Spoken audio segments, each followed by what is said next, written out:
Nu, lūk, viena no lietām, kas man vismaz vienmēr ir bijusi tāds mazliet izaicinošais stāsts, ir kā dabūt to dzīvžogu biezu, tādu, ka tu viņu tā kā varētu tā gultiņā gulēt, cik bieži ir viņš jākopj, laika periods, kuro jākopj. Es esmu dzirdējis kaut ko pirms jāņiem iegriež, tad ir labāk, vai tur tā vai šitā. Var jābūt, ka tie ir tikai, es nezinu, tantiņu stāsti, bet Daiga, tavs ieskats kopšanā. Sākam pēc iespējas ar jaunāku. Tas ir viens. Mums ir jāsaprot, kāds ir mērķis. Vai mēs viņu gribam ērti, viegli kopjamu, ka viņš mums ir gurnu līmenī un mēs varam smuki dzīvžogu šķērdus laist pa augšu un nepiepūlēties. Nākamais līmenis, kā arī otrais stāvs neredz. Ka es pārģērbjos tur bez otrajā stāvā, ka mēs ar kaimiņu nevaram samāties.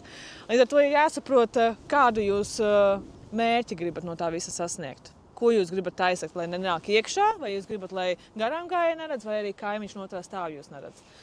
Tas ir galvenais, kas jums ir jāsaprot. Ja jūs gribat, lai nebūtu otrais stāvs redzams, tad jums ir īstenībā jāgaida, ka tas dzīvžogs sasniegs tos augstumus un kaut kādu pusmetru pirms jūsu maksimālā vēlamā augstuma sācat viņu griezt, lai viņš blīvs sāk veidoties.